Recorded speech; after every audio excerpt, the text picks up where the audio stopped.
So the disorganized attachment style is going to be a complex mix, really, of the two. It's going to be anxious at times, and they could be like, "Oh, I want to spend all my time with you." And this is kind of like what we do when we're like hyper fixating on a person, and we have like that novelty in the beginning when we first meet someone, and it's like the nuance is there. We're like, "I just want to spend every moment with you," and like, "You're so great." And it's during this time that we tend to like overlook what people might be like, "Oh, you might want to take your time and like figure this out." We're more of like a, no, this is great. This feels fantastic. And I want more of this, and more of this, and more of this. And I want to like study you and know everything about you and things like that. And this could actually be a problem in a relationship because people tend to study us and kind of like use our behavior patterns as a form of pretty much, I would say, measuring their security. That shouldn't be the case, but that is the case. And when you have ADHD, you can be like this in the very beginning because there's this like underlining, I would say, unconscious fear of abandonment and or rejection.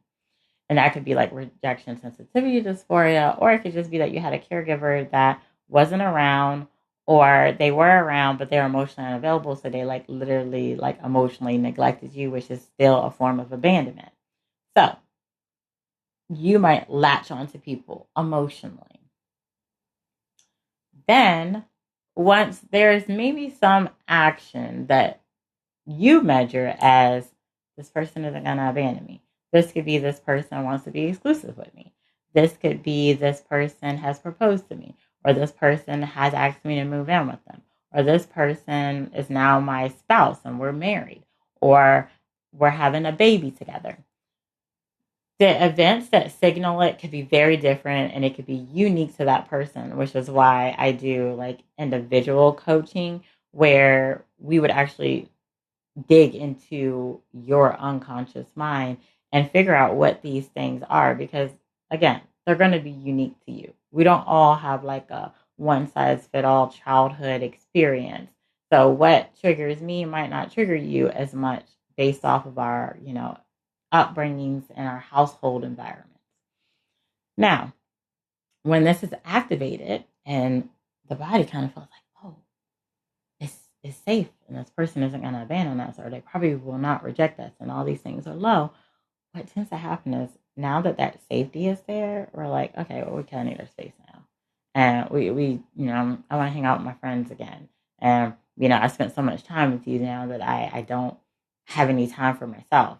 And unfortunately, sometimes this can even come out because you're unconsciously, when you first meet somebody, you're unconsciously masking because you don't want to be rejected. So you're kind of just like, and we're going to talk about this in depth later on in the course, but it's kind of like you don't want to be rejected. So you're unconsciously like, who does this person need me to show up as? Because you had this like performance based affection growing up in your home. And you unconsciously do this. You read their body language, you study them, and you're like, okay, this is who you need me to be. And bam, this is who I am. And that is unconsciously your inner child's way of being like, the odds of you leaving me is low.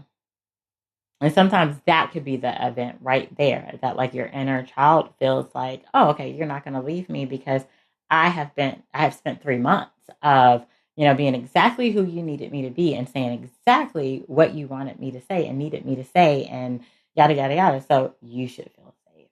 But then what ends up happening is underlining because it was unconscious masking, there's like resentment there. And now I'm tired of like being this person who you need me to be and saying these things that you need me to say.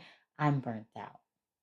And that chronic burnout is actually usually it's resentment sometimes. And that's why I'm very big on you learning their emotions because there's a lot of them so that you can discern why do I vacillate between the two? Are there triggers? How to have this conversation with your partner so that y'all can talk about this safely and they don't jump the gun to you're no longer interested in them and you're looking like a deer in headlights.